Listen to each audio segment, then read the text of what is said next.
સસ્નેહ તીક્ષ્ણોષ્ણમ લઘુ વિશ્રમ સરમ દ્રવમ. આ પિત્તના ગુણો અને કફના ગુણો સ્નિગ્ધ શીતો ગુરુર્મંદ શ્લક્ષ્ણ મૃષ્ણ સ્થિર કફ. આ કફના ગુણો છે. આપણે જે ગુણો દોષના જે ગુણો જોઈએ છે એ ગુણો ઉપર જે ચિંતન કરીએ છીએ એમાં પિત્તમ સસ્નેહ. ગયા વખતે સસ્નેહ એટલે સ્નેહ, પણ સસ્નેહ એટલે વિશિષ્ટ સ્નેહ. એ સ્નેહ ખોરાકમાં હોય, એ સ્નેહ વ્યવહારમાં હોય, એ સ્નેહ વિચારમાં હોય, એ સ્નેહ વર્તનમાં હોય, એ સ્નેહ ઔષધમાં હોય, એ સ્નેહ પ્રકૃતિમાં હોય. માની લો કે કોયલનો અવાજ મીઠો લાગે છે તો એ સ્નેહ ઉત્પન્ન થયો. તો અમુક અવાજ આપણને ગમતો નથી તો એમાં દ્વેષ ઉત્પન્ન થયો. તો પછી બીજું એક સ્પષ્ટ આપણે વાત કરી કે સ્નિગ્ધ અને સ્નેહ એ બેનો તફાવત છે.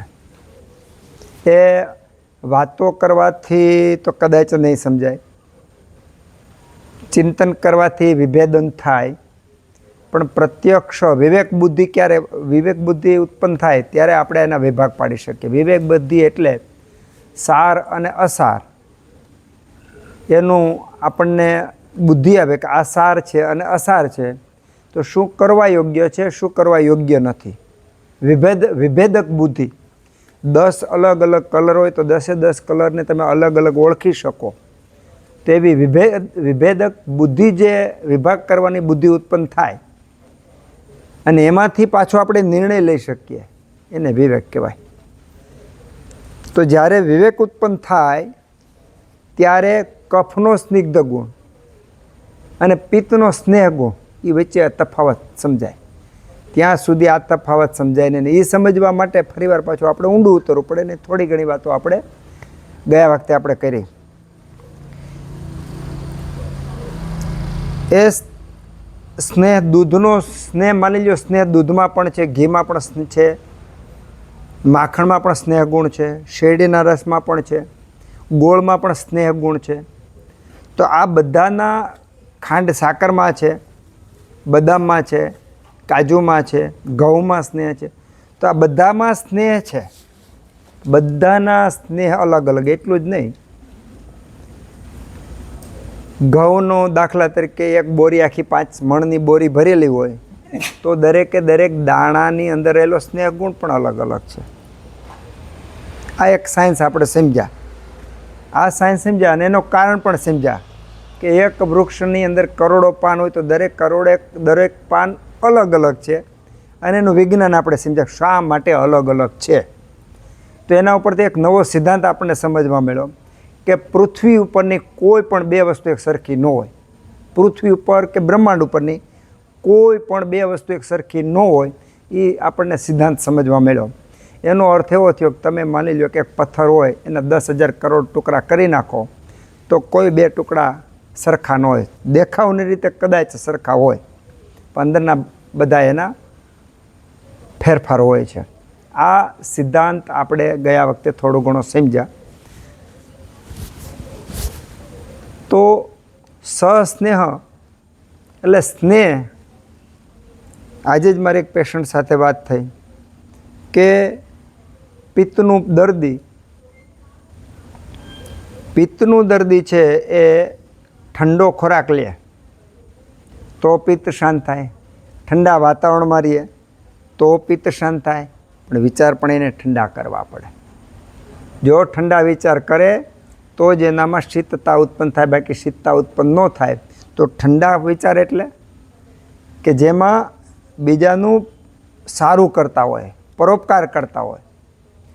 તો ઠંડા વિચારો કરવાથી શા માટે આપણને ઠંડક ઉત્પન્ન થાય છે? તો એનું કારણ છે પ્રકૃતિની અંદર કોઈ પણ ક્રિયાની તરત જ પ્રતિક્રિયા હોય છે. આ પણ એક બહુ મોટું વિજ્ઞાન છે. આપણે હાથને અહીંથી મારા સુધી તમારા સુધી આપ કર્યો તો એની પ્રતિક્રિયા ખૂબ બધી મોટી હોય છે. અને અહીંથી જે વાયુને ધક્કો લાગ્યો તો આ વાયુને ધક્કો લાગ્યો તો હજારો કિલોમીટર સુધી હાથના અહીંથી અહીંયાથી જે વાયુના ધક્કાને લાગ્યો ને તો હજારો કિલોમીટર સુધી આ અસર થાય છે. આ અત્યારે નહીં સમજાય, પણ આનાથી જાડો દાખલો આપો તમને સમજાય કે પાણીના વમળમાં એક નાનો કાંકરો 5 ગ્રામનો નાખો તો એ પાણી શાંત હોય તો તમને એના મોજા દેખાય. જો પાણી શાંત ન હોય તો અંદર એની અસર તો હોય છે પણ આપણને દેખાતી નથી.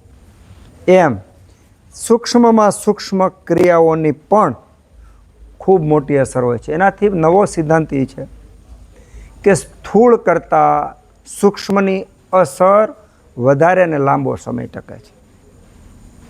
સ્થૂળ કરતાં સૂક્ષ્મની અસર વધારે થાય છે અને લાંબો સમય સુધી ટકે છે.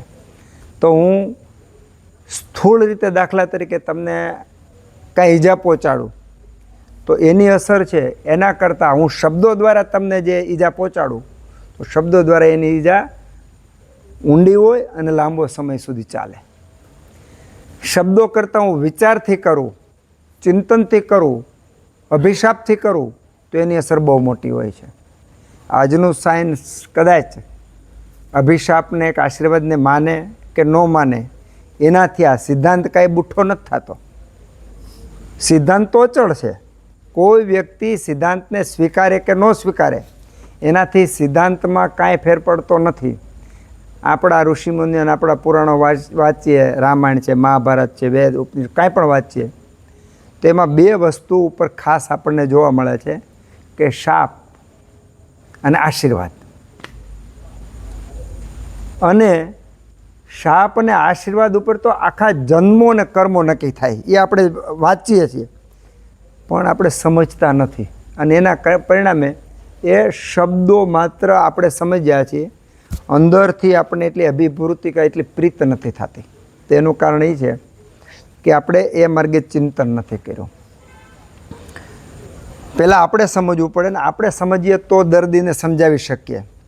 બહુ બીજી મોટો સિદ્ધાંતની વાત છે કે આપણે જેટલું આચરણ કરતા હોઈએ, જેટલું ચિંતન કરતા હોય, મનન કરતા હોય અને જેટલું ધરબાયેલું જ્ઞાન હોય એટલું જ સામી વ્યક્તિને આપી શકીએ, એનાથી વધારે આપી શકતા નથી. ખાલી શબ્દોની માયાજાળથી પસાર કરેલી વાણી અસરકારક હોતી નથી. એટલે જો આપણે ચિકિત્સા કરવી છે, જો આપણે ઘરમાં સુખેથી રહેવું છે, જો આપણે સમાજમાં સુખેથી રહેવું છે, સમાજને સુખી કરવો છે, રાષ્ટ્રને સુખી કરવો, તો રાષ્ટ્રની સમાજની વાતો ત્યારે થાય કે આપણે ઘનીભૂત હોય તો. અને આ ઘનીભૂત જો સસ્નેહ હોય તો એની બહુ સારી અસર થાય. વૃક્ષ ગુણ કરતાં સ્નિગ્ધ ગુણની અસર પોઝિટિવ અને વધારે સારી હોય છે. એટલા માટે કોઈ પણ કાર્ય કરવું હોય, પછી વિચારનું કરવું હોય તોય ભલે, પાઠ કંઠસ્થ કરવો હોય તો પણ ભલે, બપોરે કોઈ ઓલો દરવાજો બંધ કરી દેજો, મચ્છરનો જેલવાનો. કોઈ બપોરે જમવાનું છે તો જમવા માટેનો ચિંતન વિચાર કરતા હોય તો પણ વાંધો નથી. પોતાના દિવસની ખાલી જાળી બંધ કરી દો, પોતાના દિવસની દિનચર્યાનું ટાઈમ ટેબલ નક્કી કરતા હોય તો પણ વાંધો નથી. જીવનનું આખું પગથિયા ગોઠવતા હોય તો પણ વાંધો. પણ એ વખતે અંદરનો સ્નેહ, સ્નિગ્ધતા, સુગંધતા કેટલી ઘનીભૂત છે એના આધારે આપણે ગોઠવી શકીએ ને એના આધારે એનું ફળ મળે છે. અત્યારે આપણે જે વાતો થઈ રહી છે બધી સિદ્ધાંતની વાતો થઈ રહી છે. સિદ્ધાંતની વાતો વૃક્ષ હોય છે. વૃક્ષ એટલા માટે હોય છે કે આપણને સમજાય, અનુભવાય નહીં. સમજવું અલગ વસ્તુ છે અને અનુભવી અલગ વસ્તુ છે. એ વ્યક્તિ જ અનુભવી શકે કે જેમાં ઊંડો ઉતરી શકે. પાણી કે તળાવ પર બહુ મોટું જ્ઞાન હોય, 10 કલાક બોલી શકે પણ તરતા ન આવડતું એટલે ડૂબી જાય એમ. અથવા જેણે બોલ્યો પણ પાણી ન પીવે ત્યાં સુધી એનો લાભ ન થાય એમ. આપણા શાસ્ત્રોમાં રહેલા દરેક સિદ્ધાંતો સમજવા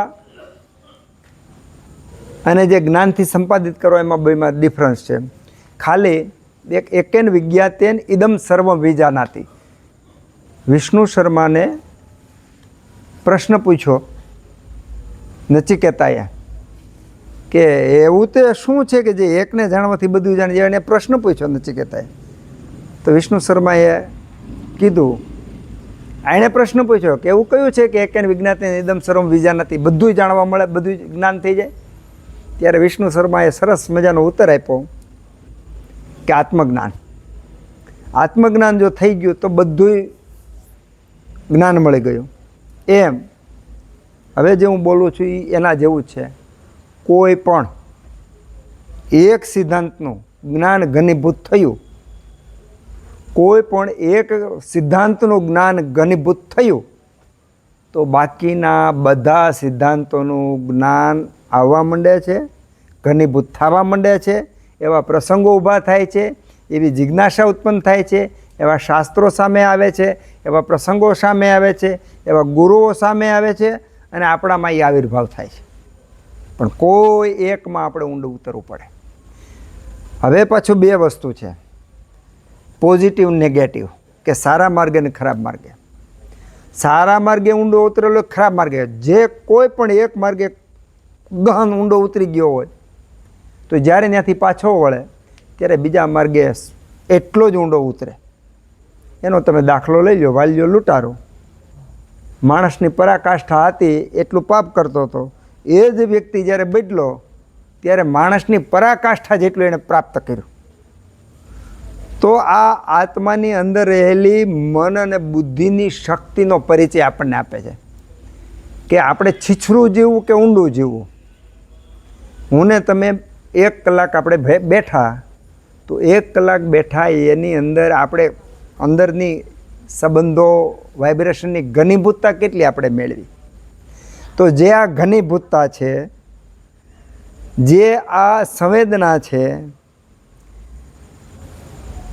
એ જેટલું આપણે પામી શકીએ એ સ્નેહ ગુણની અંદર આવે, સહસ્નેહની અંદર આવે છે. જેનામાં યોગ્ય પ્રમાણમાં સ્નેહ નહીં હોય એ આ માર્ગે ઊંડો ઉતરી જ ન શકે. તો વિદ્યા મેળવવા માટે પણ સ્નેહ ગુણ જરૂરી છે, શરીરને મજબૂત બનાવવા માટે પણ સ્નેહ ગુણ જરૂરી છે, મનને સ્થિર રાખવા માટે પણ સ્નેહ ગુણ જરૂરી છે, પ્રકૃતિમાંથી આનંદ મેળવવા માટે પણ પ્રકૃતિમાં પણ સ્નેહ ગુણની જરૂર છે, આપણામાં સ્નેહની ગુણ છે. તો બધા ગુણોમાં, બધી દ્રવ્યોમાં બધા ગુણો સપ્રમાણ હોય તો ખીલી ઉઠે. કમળનું ફૂલ આપણને કાયમ માટે સારું લાગે છે, પણ જે કમળના નિષ્ણાંત હોય એને તરત જ કમળમાં વિભાગ પડશે કે ભાઈ આ તંદુરસ્ત કમળનું ફૂલ છે, આમાં આવા ડિઝાઇન છે, આવા આવું છે, આવું છે, એને તરત જ એમાં વિભેદ ઉત્પન્ન થાય, એના જે નિષ્ણાંત હોય એને. એમ આપણે આપણી દિનચર્યામાં, રોજનીશીમાં, જીવનમાં આ સ્નેહ ગુણને ઘનીભૂત કેટલું કરી શકીએ છીએ એના આધારે આપણે પામી શકીએ છીએ. ઘણીવાર વગર શબ્દોએ જ્ઞાન મળતું હોય છે, ઘણીવાર વગર શબ્દોએ આપલે થતી હોય છે, અને ઘણીવાર વગર શબ્દોએ ઘણા બધા કાર્યો ઉત્પન્ન થઈ અને પૂરા થતા હોય છે. એનું કારણ છે ઋષિમુનિઓને ખબર હતી કે સ્થૂળ શરીર જે કરતાં સૂક્ષ્મ શરીર, મન, બુદ્ધિ, ચિત્ત એની તાકાત ખૂબ મોટી છે. એ ઋષિમુનિઓને ખબર હતી. એટલે એમણે શાસ્ત્રોમાં બધે લીધું ને તો ક્યાંથી ચાલુ કર્યું? શરીરનું વર્ણન એક અલગ કર્યું, નાનું એવું વર્ણન કર્યું, તો એના કરતાં મનનું વર્ણન બહુ મોટું કર્યું, આત્માનું વર્ણન બહુ કર્યું. એ લોકોને ખબર હતી કે ભાઈ આની ઘનીભૂતતા વધારે છે, આનાથી જ આ પ્રાપ્ત થઈ શકે છે. એટલે આપણે સામાન્ય રીતે જે વ્યવહારમાં જીવીએ છીએ, આપણે સામાન્ય રીતે જે માનીએ છીએ એના કરતાં મનની શક્તિ ખૂબ મોટી હોય છે, મન કરતાં આત્માની શક્તિ ખૂબ મોટી હોય છે. તો આપણે આપણા શરીરથી, પછી આપણી ઇન્દ્રિયોથી, એમાં કર્મેન્દ્રિયો કરતાં જ્ઞાનેન્દ્રિયોની શક્તિ વધારે, જ્ઞાનેન્દ્રિય કરતાં મન, અને મન કરતાં આત્મા. અને આખી સિરીઝ છે. આ વાતો રાતોરાત કાંઈ ફળ આપવાનું નથી. આજે આપણે શીખ્યા, આજે આપણે સાંભળ્યું, આવું ઘણીવાર આપણે સાંભળ્યું છે. અને આ આત્માએ આગલા જન્મમાં પણ ઘણીવાર સાંભળ્યું હોય તો જ આ શબ્દો આ સમયે પાછા નીકળે, બાકી નીકળે પણ નહીં.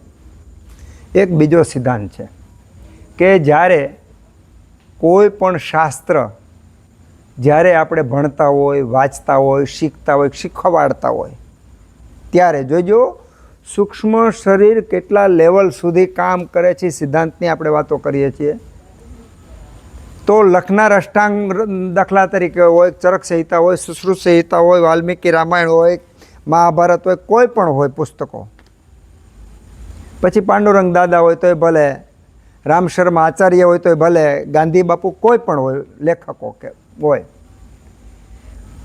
તો એમણે જ્યારે બુક લખી, પુસ્તક લખ્યું, વિચારો આવ્યા કર્યા, તો એ અનુસંધાન પણ ખૂબ બહુ મોટું હોય છે.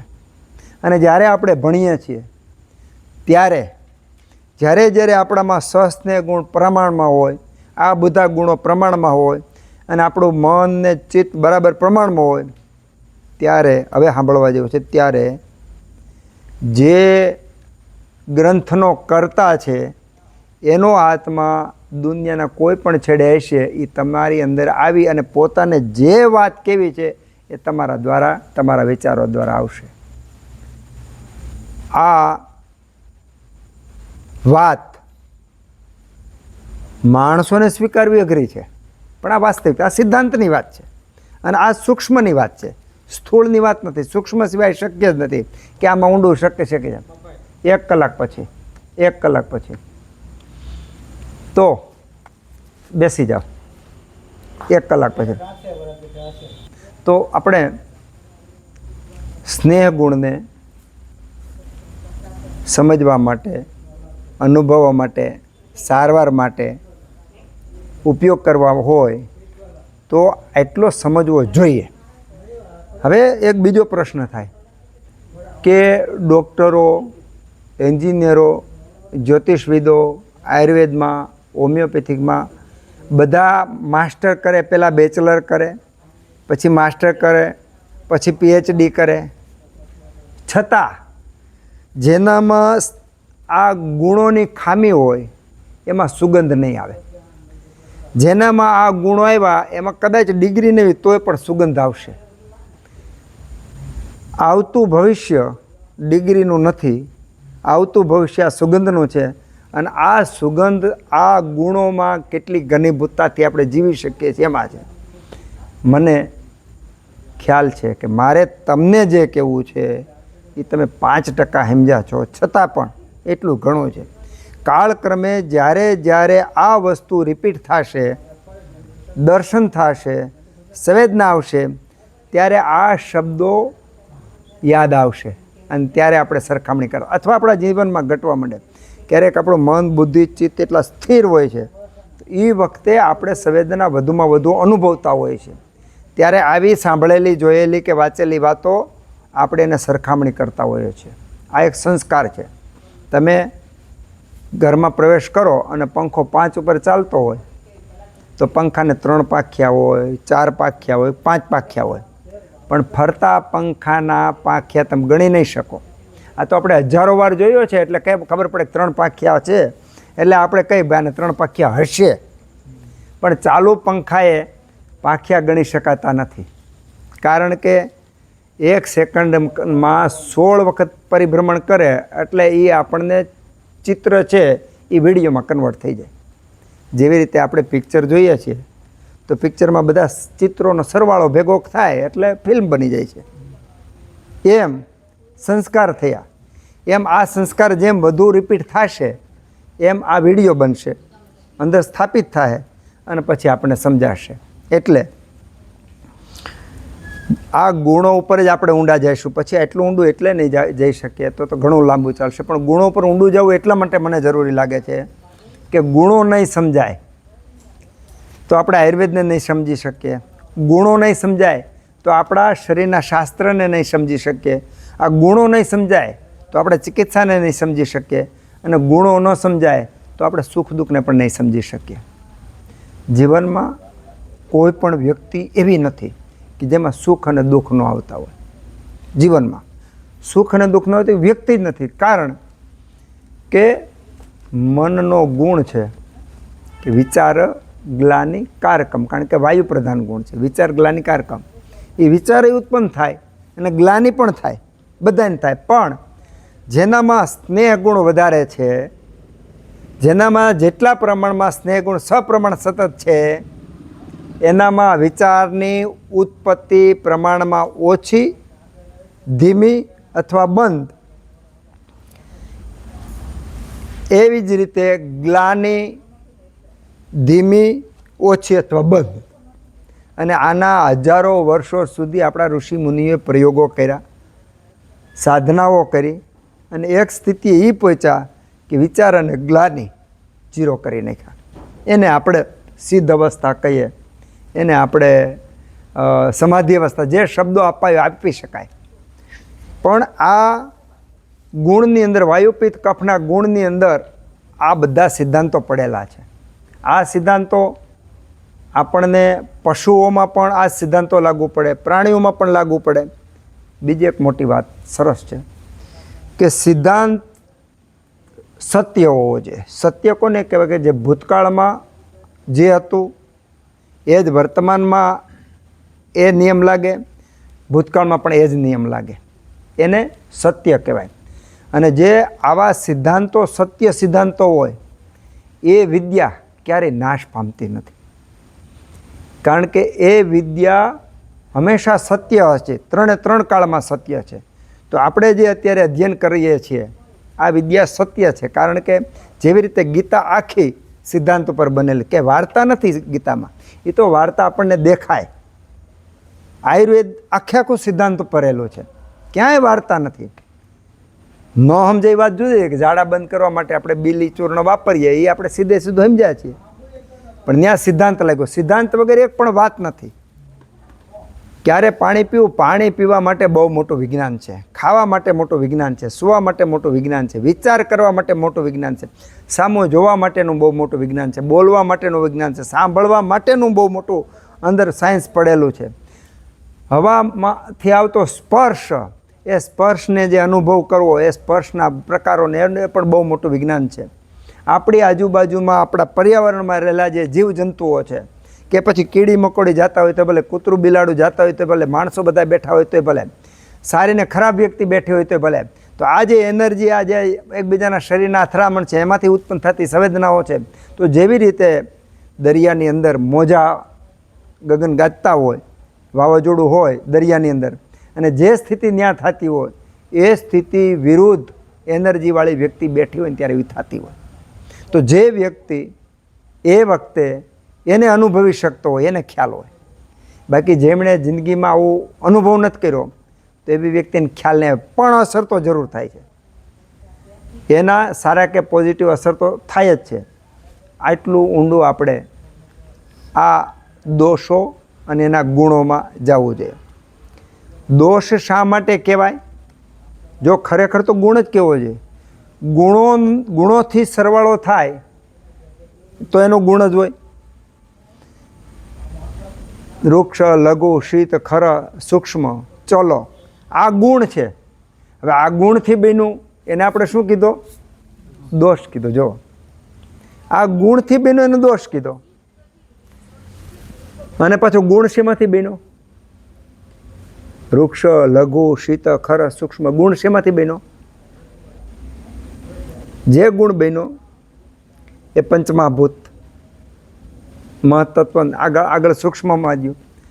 તો આપણે તો માત્ર વાયુપિત્ત કફ, વૃક્ષ, લઘુ, વૃક્ષ એટલે ખરબચડું, કોરું, સ્નિગ્ધ એટલે ચિકાશવાળું, આપણને સામાન્ય રીતે આટલી ખબર છે. તો આપણે એક ગુણનું ઊંડાણ સમજ્યું તો બધા ગુણનું આટલું ઊંડાણપૂર્વક વિજ્ઞાન રહેલું છે. અને આ તો મેં મારી અલ્પ બુદ્ધિથી તમને વાત કરી. તમે આનાથી ખૂબ ઊંડું ઉતરી શકો, ખૂબ ઊંડું જ્ઞાન મેળવી શકો, ઘણું બધું ચિંતન કરી શકો. દરેક વ્યક્તિ પોતાની અલગ અલગ એનર્જી પ્રમાણે ચિંતન કરી શકે, કરવું જોઈએ. અને જો આ ચિંતન કરવાની આપણને ટેવ પડી ગઈ તો બહુ મજા શું આવશે? અહીંથી તમારે સુરત જવું હોય, બારડોલી જવું હોય, ચીખલી જવું હોય, મુંબઈ જવું હોય, તો રસ્તામાં તમે ડ્રાઇવિંગ કરતા હોય ને તોય કંટાળ નહીં, કારણ કે અંદર એક નવી ફિલ્મ ચાલુ થઈ જશે. આપણે બેઠા હોય તો પણ આનો ઉપયોગ કરી શકશું. કોઈનું વેઇટિંગ કરી છે ને 2 કલાક મોડો આવ્યો તો પણ આપણને આનંદ આવશે કે આપણે સમય મળ્યો, સ્કોપ મળ્યો. તો જ્યાં જ્યાં દુઃખ ઉત્પન્ન થવાવાળા બધાય પ્રસંગો છે એ સુખરૂપ થઈ જાય, કારણ કે આપણે સમયનો સદુપયોગ કરી શકીએ છીએ. તો પિતમ સસ્નેહ, આ સ્નેહના ગુણને આપણે યત કિંચિત જાણવા માટે પ્રયત્ન કર્યો છે. હવે અહીંથી ઊભા થાય ત્યારે ખાસ તમારે બધાએ અંદરોઅંદર એક બીજી વ્યક્તિના કપડાં જોવાના, કોણે કેવા કપડાં પહેર્યા છે, આંખો જોવાની, મોઢું જોવાનું, નાક જોવાનું. મારે દર્દી આવે ને પહેલી વાર ને કે દર 15 દિવસે તારે મને ફોટો મોકલી દેવાનો મોઢાનો, દર 15 દિવસે મોકલી દેવાનો. એને એમ થાય મારો ફોટાની શું જરૂર છે. પછી એવા 10-15 ફોટા ભેગા થાય પછી જોવે ને તો ખબર પડે કે એમાં કેટલું પરિવર્તન આવ્યું. તો એને તો પહેલાં સ્થૂળ રીતે જ દર્દીને તો જોતા આવડતું હોય. આંખો આવી છે, આંખના કુંડાળા હતા, કુંડાળા જતા રહ્યા, ગાલ થોથાર જેવા હતા, ગાલ ઓછા થઈ ગયા, આ ચરબી ઘટી ગઈ, એવું કરે. પણ જેની આભા છે, એની જે ઓરા છે એ ઓરા બદલી જાય છે. તો આપણે એકબીજાનું નિરીક્ષણ કરવામાં સ્થૂળ તો જોવાનું. સ્થૂળ સાથે આંખની એક વિશિષ્ટ પ્રકારની, આંખમાંથી મોટા ભાગ બધી ઇન્દ્રિયોમાં વધુમાં વધુ જો આપણને એનર્જી આપી શકતા હોય કે લઈ શકતા હોય કે માપી શકતા હોય તો એ ઇન્દ્રિય છે આંખ. તો એનું પણ આપણે અંદરો અંદર માર્કિંગ કરવાનું. ઘણામાં ખૂબ બધી એનર્જી ભરેલી હોય એને ખબર ન હોય, આવરણ આવી ગયું હોય. પણ આવા નાના નાના પ્રયોગથી આ આવરણ સમજાઈ જશે. આપણામાં પડેલી એનર્જી, આપણામાં પડેલી ક્ષમતાની આપણને જ્યારે જ્ઞાન થાય ત્યારે એ એક નવો રસ્તો આપણો ચાલુ થાય છે. એટલે આપણે આજે કપડાથી લઈ અને ચહેરો, ચામડી, વાળ, આંખો, આ નિરીક્ષણ કરવાનું. કરી શકાય કે ન કરી શકાય? કરવાનું. પછી અવાજનો, દરેકના શબ્દો, ધ્વનિ અલગ અલગ હોય છે. એ અલગ અલગ હોય છે એનું કારણ છે. એટલું જ નહીં, તમારો ધ્વનિ જિંદગીમાં બીજી વાર રિપીટ થતો જ નથી. ટોન સમજાય છે?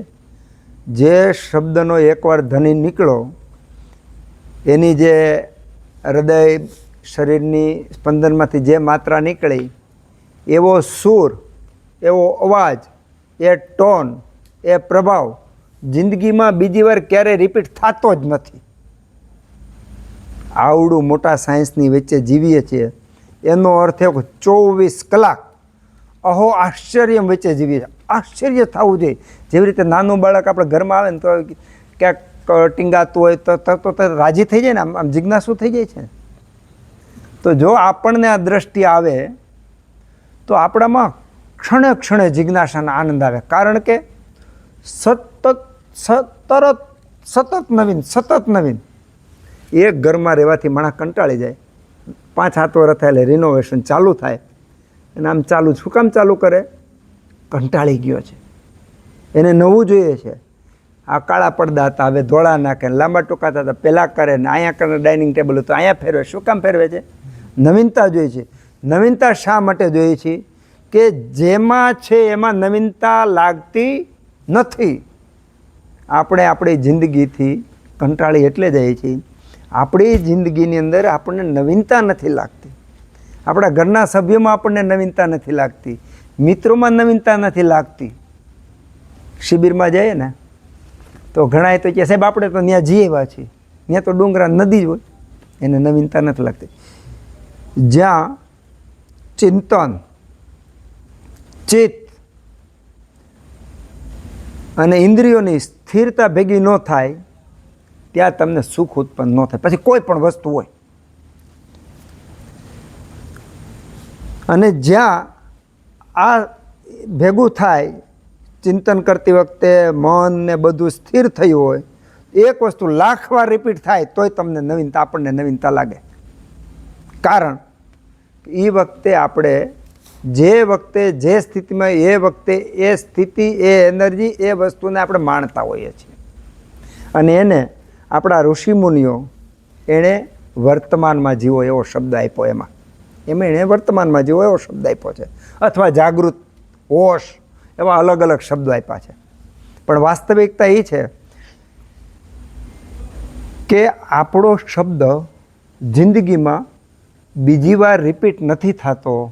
અવાજનો, ટોનનો, એવું શ્વાસનું બીજી વાર રિપીટ નથી થતું કે જેનો ફોર્સ આપણે લઈએ, મૂકીએ, અંદર જે એનર્જી આવે, આપણે પ્રાણોનો બધો વિભાગ કરીને ફરીવાર પાછો ભળે ને કચરો બહાર જાય ને જે કાંઈ થાય છે, અને એ પાછું શરીરમાં જે પ્રોસેસ કરે છે, એ જિંદગીમાં બીજી વાર કોઈ પણ વસ્તુ ક્યારેય રિપીટ નથી થતી. હૃદયના ધબકારા પણ બીજી વાર રિપીટ નથી થતા. અને શું કામ નથી થતા એ તમને સમજાઈ ગયું મારી વાતમાં.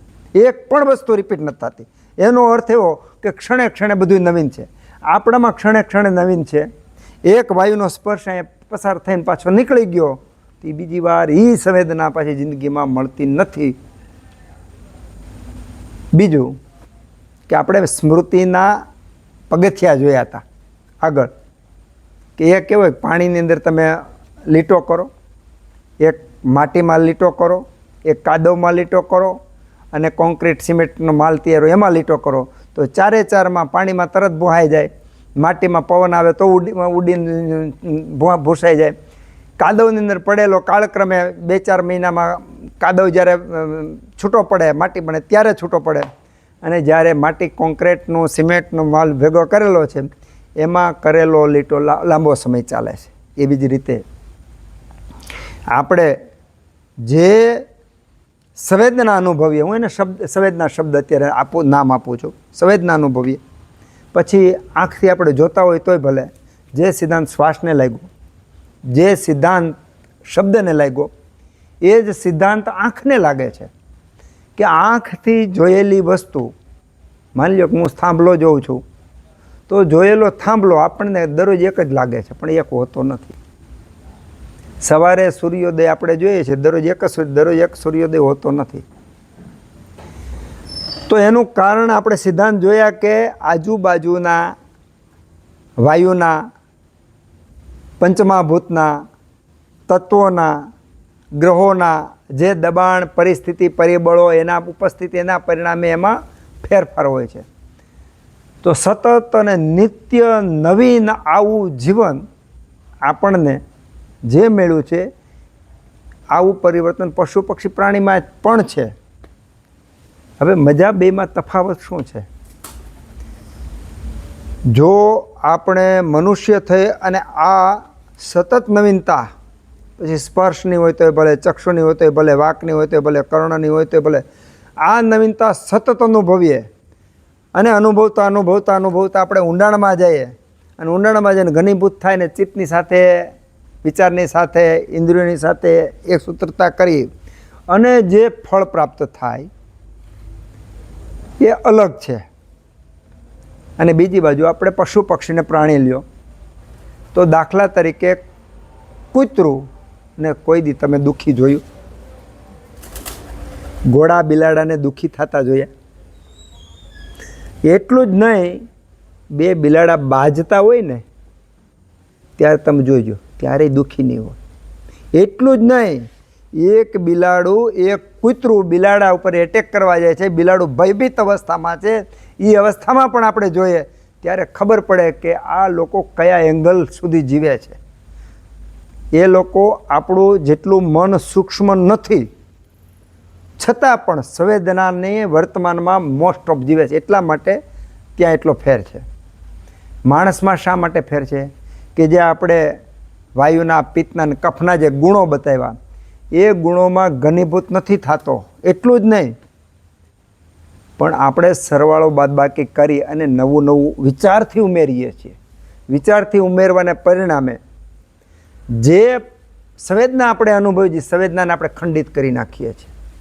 દાખલા તરીકે આપણે આંબો જોયો તો આંબાને એક સંસ્કારો આપણી પર પડી ગયેલા છે. આંબો તો આવો જ હોય, એની કેરી આવી જ હોય, એમાં આવું જ હોય.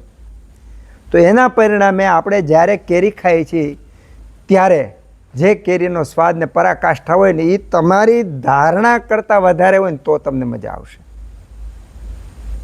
હું બોલું સમજાય છે? તમે જે અનુભવ્યું છે એના કરતાં એ કાંઈક વશે તો તમને, બાકી તમને કાંઈ મજા નથી આવવાની. જેવી રીતે પાકિસ્તાન, ભારત કે ન્યૂઝીલેન્ડ કે આફ્રિકા, ઓસ્ટ્રેલિયા કોઈ પણની ક્રિકેટ ટીમ રમતી હોય અને અઠવાડિયા પહેલાં પરિણામ જાહેર કરી દેવા માંડે, પૂરેપૂરું કોમેન્ટ્રી જાહેર કરી દેવાનું, પછી જે રિપીટ થાય તો તમને મજા નહીં આવે. એમ માણસ સુખ શા માટે ભોગવી શકતો નથી? તો એનું કારણ આ છે કે પોતાની અંદર રહેલા સંસ્કારોથી માફ કરી અને અગાઉ બેસી જાય છે. એટલે એના પરિણામે જેટલું જેવું તરત જ જ્ઞાન અને તરત જે આનંદ અનુભવો એ અનુભવી શકતો નથી. એટલા માટે આપણે દુઃખી થઈએ છીએ. દુઃખ અને સુખ એ સાપેક્ષ વસ્તુ છે. જે દુઃખ એક વ્યક્તિ માટે છે એ જ દુઃખ બીજી વ્યક્તિ માટે સુખ છે. બીજી બાજુ એક જ વ્યક્તિને એક જ પ્રકારનું જે દુઃખ પડે છે એમાં જે પોતાના ઇન્દ્રિયથી, મનથી બરોબર ચોંટી જાય છે એ વધારે દુઃખી થાય છે. જે ચોંટતો નથી એ દુઃખી નથી થતો. આ વિષય એટલા માટે મારે લેવાનો છે અત્યારે કે આપણે સ્નેહ ગુણ ઉપર અત્યારે થોડી વારમાં પૂરું કરવાના છીએ. જો આ વાત નહીં સમજાય તો સ્નેહ ગુણ કોઈ દી નથી સમજાવવાનો. તો જે વસ્તુને જ્યારે જે અવસ્થામાં આપણે સમજવી જોઈએ એ અવસ્થા માટે સમજવા માટે એક અને માત્ર એક જ રસ્તો છે કે આપણું આગળનું જે જ્ઞાન છે એ જ્ઞાનને એક ખાનામાં રાખી દો. અને પછી આપણે અનુભવી બાળક છે તો બાળકને તમે દરેક વખતે આશ્ચર્ય છે. દિવસમાં ખાલી કલ્પના કરજો, એક જેટલું મોટું થતું જાય એટલી એની માત્રા ઘટતી જાય, પણ બાળક કેટલી વખત આશ્ચર્ય અનુભવે છે. દરેક વખતે જે દાંત કાઢે છે એ આનંદ કરે છે, એની સુગંધ કેવી છે. મોટું થતું જ ધીમે ધીમે ધીમે કરતાં જેવું એનો વિકાસ થતો જશે એમ એનો આનંદની ક્ષણ ઓછી થતી જશે. રાગ દ્વેષમાં વધારે પરિવર્તન થાય છે અને પછી 10, 20, 30, 40 પર જેમ મોટો થતો જાય એમ ઊંધું થતું જાય. દુઃખના ક્ષણો વધારે, સુખની ક્ષણો ઓછી. હવે આપણે અહીં બેઠા છીએ, આપણે આમાં કોઈ 30 વર્ષનો, કોઈ 15 વર્ષનો, કોઈ 50 વર્ષનો, કોઈ 60 વર્ષના બેઠા છીએ. એક દિવસ એવો બતાવો કે આપણે એક દિવસ વ્યવસ્થિત પૂરેપૂરો જીવાય હોય એવો. એક પણ વ્યક્તિ આ નહીં પાડી શકે. તો એનો સીધો આ અર્થમાં ઋષિમુનિએ એવું કીધું, કે તમે તમારો જે મનુષ્યનો જન્મ છે ને એ એળે ખોઈ નાખો. સમય પસાર થવાનો કોઈની રાહ નથી જોવાનો. આજે આપણે વર્ગો ચાલુ કર્યા, આ વર્ગો વર્ષ, 2 વર્ષ, 5 વર્ષ જે ચાલાય, પણ જે લોકો સાથે ચાલ્યા ચિંતન દ્વારા, અધ્યયન દ્વારા, પછી પ્રત્યક્ષ સંવેદના દ્વારા, દર્શન દ્વારા, તો એની એક યાત્રા અલગ થઈ જશે. જે સાથે નહીં ચાલે એની યાત્રા અલગ થઈ જાય. પછી ત્યાર પછી એના મનના પ્રકારોનો વિભેદ થઈ જવાના છે. તો ગુણ એ સામાન્ય વસ્તુ નથી. ગુણને સમજવાથી એકેન વિજ્ઞાતેન ઇદમ સર્વમ વિજાનાતિ. ખાલી વાયુ, પિત્ત અને કફના જો ગુણો આપણને આવડી જાય તો દુનિયાની કોઈ એવો રોગ નથી, કોઈ એવી ચિકિત્સા નથી જે આપણને સમજમાં ન આવે, આપણને આવડે નહીં. પિત્તમ સસ્નેહ, તીક્ષ્ણ, ઉષ્ણ, લઘુ, વિશ્રમ, સરમ, દ્રવમ. એટલા ગુણો પિત્તના છે. એમાં પિત્તે ખરેખર તો આપણા ઋષિમુનિએ કમાલ કરી નાખી. એને સ્નેહ ગુણ ખાલી સ્નેહ લખ્યો હોત તો શું વાંધો હતો? નહીં, સસ્નેહ લખો. એટલા માટે સસ્નેહ ખાલી સ ઉપર આપણે 2 કલાક વધારે બોલવું પડ્યું. સ એક લાગ્યો એટલે, જો સ ન લાગ્યો હોત ને તો એટલું ન બોલવું પડે. કારણ કે સ ને કારણે એની અસર આખી વિશિષ્ટ અલગ પડે છે. એના વગર કાંઈ શક્ય નથી. તો સસ્નેહ. હવે બીજો આપણને ખ્યાલ આવવો જોઈએ કે આપણી જે ગાયનું દૂધ આપણે પીએ છીએ, જો આપણો શ્વાસ ક્ષણનો અલગ છે, દ્રષ્ટિ, શબ્દ હર ક્ષણે બદલે છે, તો આપણે દૂધ પીએ છીએ, ખોરાક ખાઈએ છીએ, તેમાં પણ આપણને લાગ્યો કોઈ દિવસ તફાવત નથી લાગતો. આપણે ઘરમાં પ્રવેશ કરીએ છીએ તો ખાટલો ત્રાહો હોય ને સીધો હોય તો આપણને તફાવત દેખાય છે, બાકી અંદરની એનર્જીનું આપણે માપ નથી કર્યું. તો આપણે આપણા શરીરનું, આપણા અવયવોનું, આ તો મેં તમને બહુ જાડામાં જાડી, હું તમને એમ કહી શકું કે જે વાત કરવી છે એની જાડામાં જાડી વાતો આપણે કરીએ છીએ. એટલે તો ઘણીવાર કહેવું પડે કે એક શબ્દ સમજવા માટે રાતો વાતો કરીએ તો એ એક શબ્દ સમજાય, અને એ એક શબ્દ સમજાવ્યા પછી ખૂબ બધા સમય સુધી ચિંતન કરીએ ત્યારે એ શબ્દ જેવો છે એવો સમજાય, અને ખૂબ બધા ચિંતન કર્યા પછી એને સંવેદનામાં કન્વર્ટ કરીએ ત્યારે એ શબ્દ છે સાક્ષાત રૂપ લે. આ ગુણોને ઊંડાણપૂર્વક સમજી શકશે એ વિદ્યાર્થી જ, આમાં બેઠા એ જ વ્યક્તિ. આના પછી જે આપણું વર્ણન આવશે કે વાયુના પાંચ પ્રકારના વાયુ, 5 પ્રકારના પિત્ત ને 5 પ્રકારના કફ, એ સાક્ષાત દર્શન તો થશે. હવે તમે અપાન વાયુને સાક્ષાત જોયો કોઈ?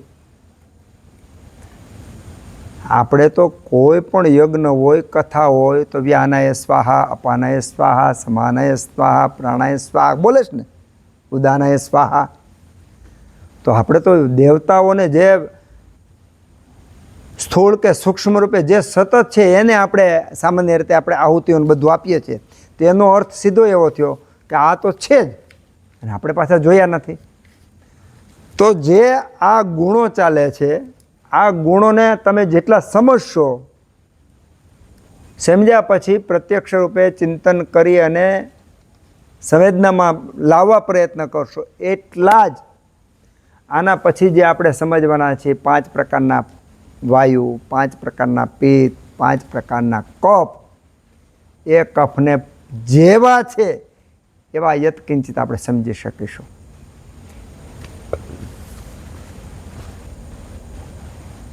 હવે આ 5 પ્રકારના વાયુ, પિત્ત અને કફ એની પણ બહુ મોટી, એટલે ખૂબ મોટી એકબીજાની કોમ્યુનિકેશન છે, અને જે તે સમય જોઈશું. પણ અત્યારે એના ગુણો અને એની અસરો ને સમજવા માટે પિત્તમ સસ્નેહ, પિત્તમ સસ્નેહ, સસ્નેહ સ્નેહ ગુણથી પ્રધાન છે પિત્ત. જ્યાં સ્નેહ ગુણ છે એ પિત્તનો ગુણ છે. તો જેમાં સસ્નેહ,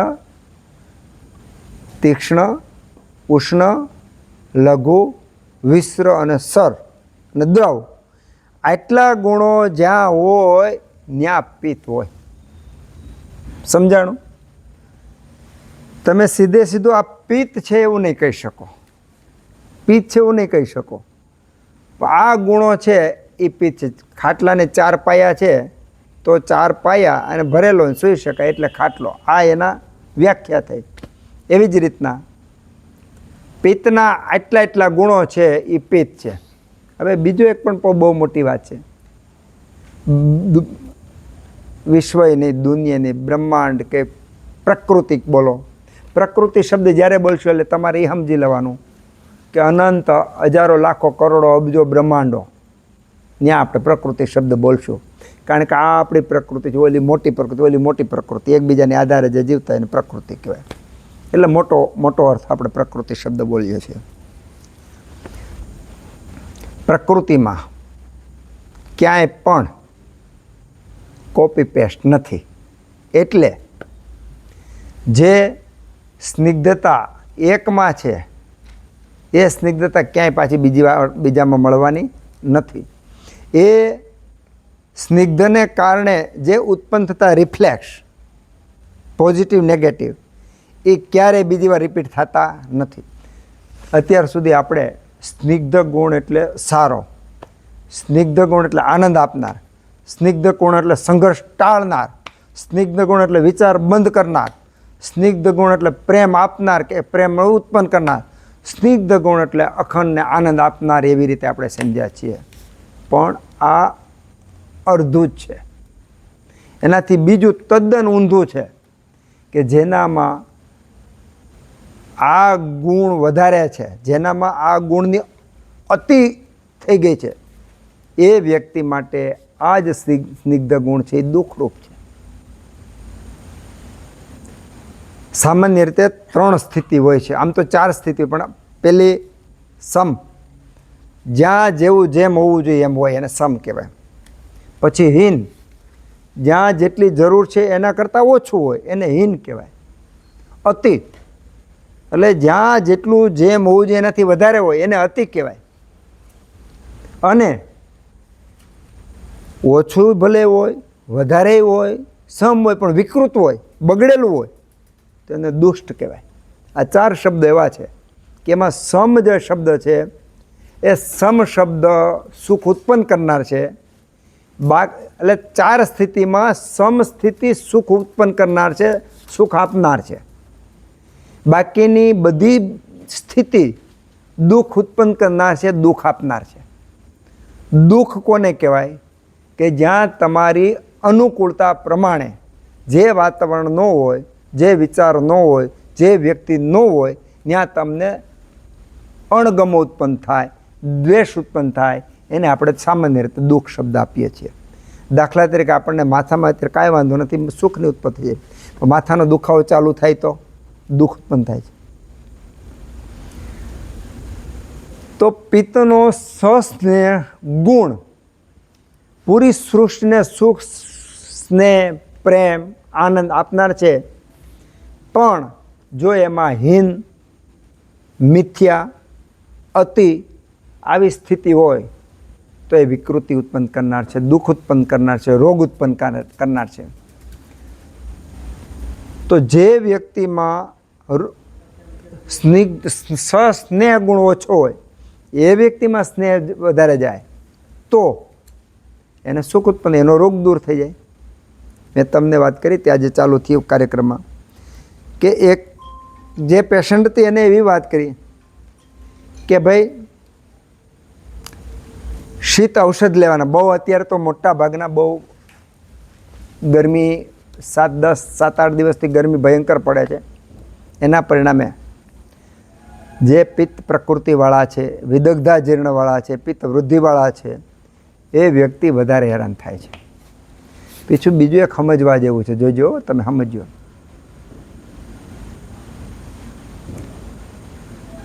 માની લ્યો કે 7 તારીખે સૂર્ય તપવાનો છે, 7 તારીખે ગરમી પડવાની છે, તો જેનામાં પિત્ત વધારે છે, પિત્ત વિકૃત છે, એ વ્યક્તિને 3 દિવસથી લઈ અને 10 દિવસ અગાઉ એના શરીરમાં પિત્ત વૃદ્ધિના લક્ષણો આવવા માંડે છે. માર્કિંગ કરજો આજથી તમારી આજુબાજુ, ખુદમાં અને આજુબાજુમાં. સૂર્ય માની લો કે 7 તારીખે તપવાનો ચાલુ થવાનો છે, તો જે વ્યક્તિ પિત્ત પ્રકૃતિ, પિત્ત દુષ્ટવાળા, વિદગ્ધા જીર્ણવાળા છે અને અગાઉ એ હજી તો આપણને કંઈ ખબર નહીં હોય, એલો બળતો હોય. આ તો મેં હજી સ્થૂળ વાત કરી, આ તો પ્રેક્ટિકલ આપણે જોઈ શકીએ એવું. હવે તમે જોઈજો, ઠંડી પડવાની વાર હોય ને, એ અગાઉ વાયુવાળાના હાંધા દુખાવા ચાલુ થઈ જાય. હજી ઠંડી ચાલુ ન થઈ હોય પણ વાયુના દુખાવાના હાંધા થઈ જાય. તો આ મહાભૂત અને દોષનું રિફ્લેક્સ એટલા હદ સુધી છે. એક આપણી 6 ઋતુ છે ને, વર્ષા, શરદ, હેમંતની ઋતુ રહી ને, એક ઋતુ હીન, મિથ્યા કે અતિ યોગ થયો હોય ને, તો વૈદ્યને ખબર હોય કે હવે આ વર્ષમાં કેવા રોગો થાય, માણસનું શું થાય. એ આ સિદ્ધાંત છે. જો સૂરજ તપવાનો છે અને 7 દિવસ પહેલાં એને ખબર પડતી હોય, એને લક્ષણો દેખાતા હોય, તો ખરેખર તો એની શરૂઆત બહુ ઝાઝા સમયથી થઈ ગઈ હોય, પણ એ તો સંવેદનાનો એટલે ન અનુભવી શકતો હોય. ઠંડીમાં એવું. આ થોડું પ્રેક્ટિકલ આપણને પશુ પક્ષીમાં જોવા મળે, અને એ આપણને જોવા નથી મળ્યું. છાપામાં, વિડીયોમાં, આવી વાતોમાં આપણને કોઈ કીધું ત્યારે તો આપણને ખબર પડી કે જ્યારે વરસાદ બહુ પડવાનો હોય તો ટીટોડી ઊંચા ઈંડા મૂકે, અને જ્યારે હાવ વરસાદ ન પડવાનો હોય તો ટીટોળ હેઠા ઈંડા મૂકે. આ તો કોઈકે કીધું એટલે આપણને ખબર પડી. પણ આપણને પ્રશ્ન નથી થયો કે આજે એણે ઈંડા ઊંચા કેમ મૂક્યા, નીચે કેમ મૂક્યા. એ તો કોઈકે કીધું એટલે ખબર પડી કે ભાઈ આ કીડી છે બધી બહાર ભાગવા માંડી, દર બદલવા માંડી, એટલે વરસાદ બહુ થવાનો છે. એ તો કીધું એટલે ખબર પડી. આપણને આશ્ચર્ય નથી થતું, આપણે માર્કિંગ નથી કર્યું. ખરેખર તો આપણી આજુબાજુમાં આવી ઘટનાઓ સતત બને છે. એ સતત એટલા માટે બને છે કે જે પ્રકૃતિ પર્યાવરણમાં ફેરફાર થવા જઈ રહ્યો છે એ ફેરફાર એડવાન્સ.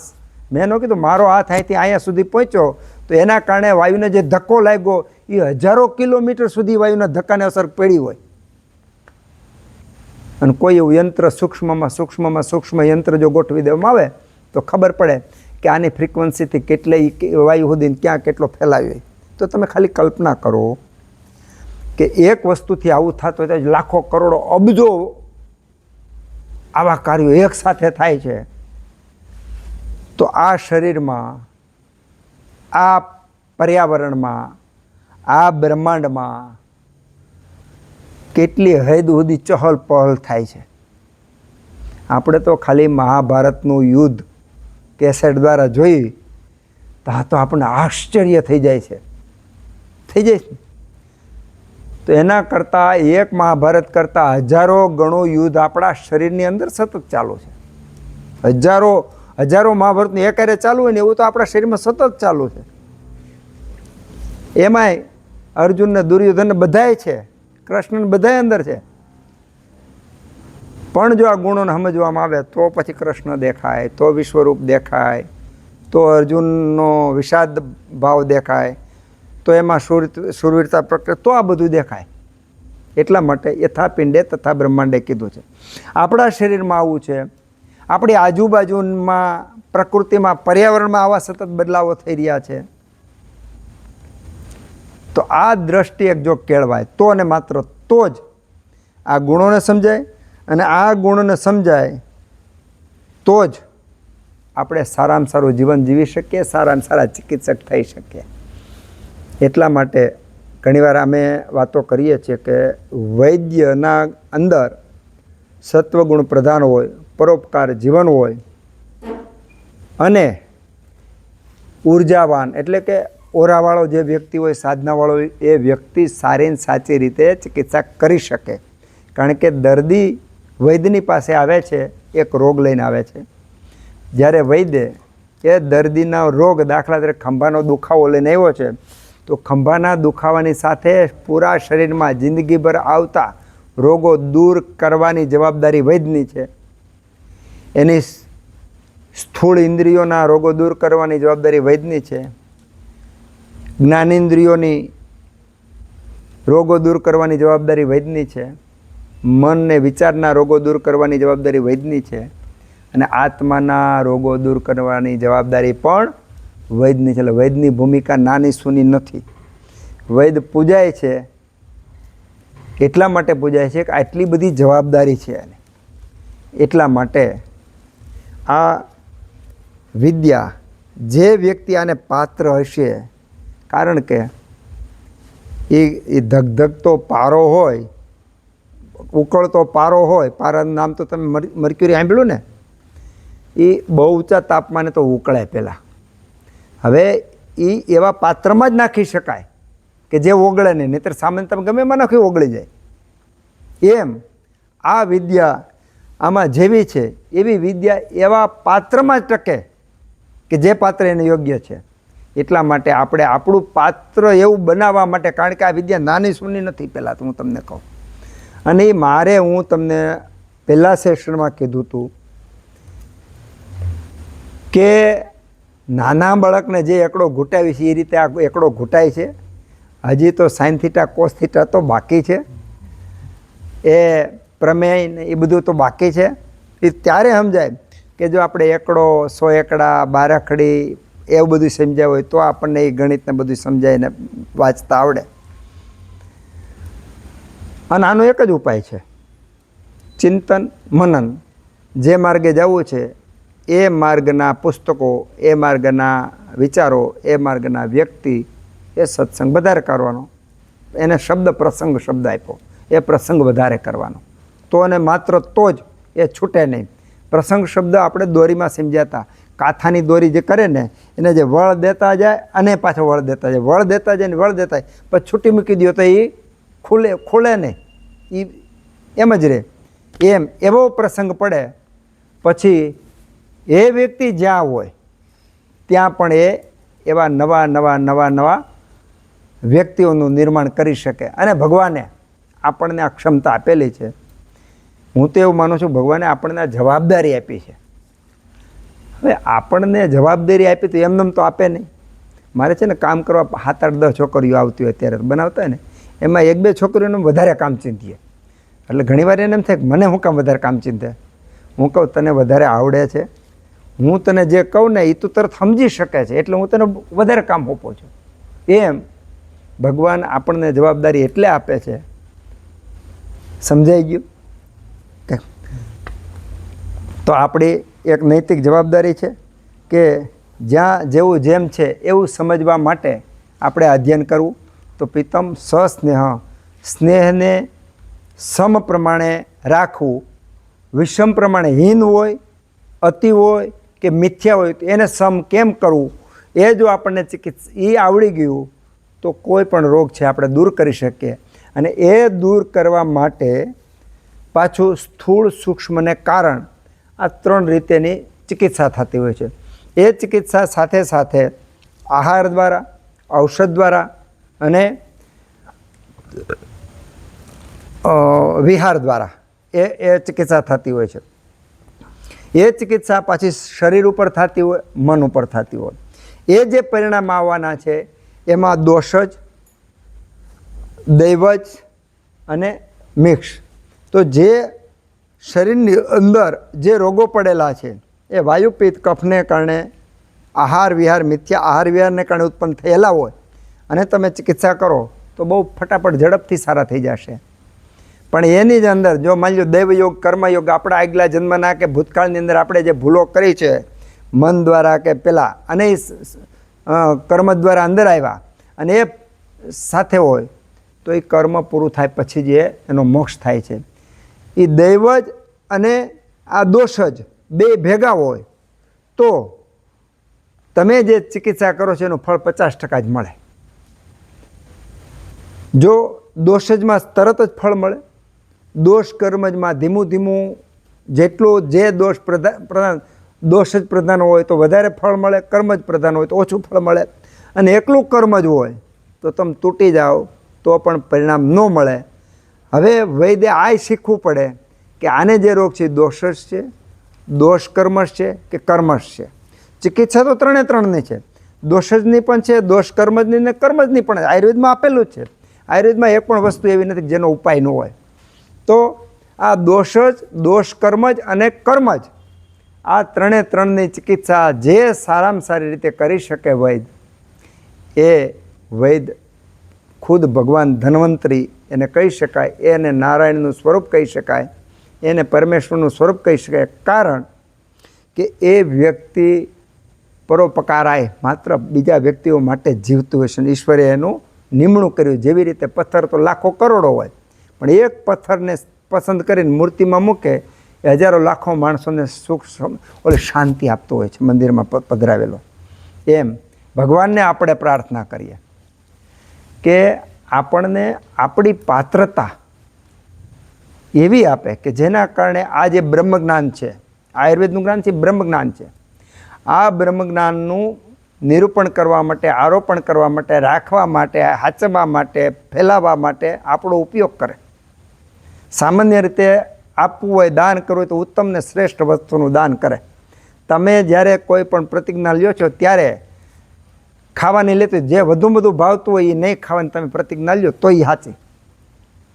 તમને ઘરેણામાં બહુ મોહ હોય તો ઘરેણાને હવેથી ઘરેણા નહીં પહેરવું, એ મોહ છૂટે તો તમે તમારે પ્રતિજ્ઞા સાચી. એમ આપણે જ્યારે સમાજ પ્રત્યે, રાષ્ટ્ર પ્રત્યે, ભગવાન પ્રત્યે નિષ્ઠા વ્યક્ત કરીએ છીએ ત્યારે આપણે આપણા શરીરને કે આપણે પોતાને ગૌણ બનાવી અને એનો સંદેશાવાહક બનવા માટે આપણે પ્રાર્થના કરી. અને એમાં જેટલા અવગુણ આપણા હોય એ અવગુણો ઓછા થાય. જેટલી પાત્રતા જરૂર હોય એના માટે જે કાંઈ કરવું ઘટતું હોય એ કરવા માટે આપણું મન એ બાજુ પ્રેરાય, એવી આપણને સદબુદ્ધિ આપે, એવી ભગવાન ધન્વંતરીને આપણે પ્રાર્થના કરીએ કે આપણને આ માર્ગે યત કિંચિત 2 ડગલા ચાલવા માટે પણ પ્રેરણા આપે અને મદદ કરે. જય ધન્વંતરી. ઓમ સહના ભવતુ સહનૌ ભુનક્તુ સહ વીર્યં કરવાવહે તેજસ્વિનાવધીતમસ્તુ મહાવિદ્વિષાવહે. ઓમ શાંતિ શાંતિ શાંતિ.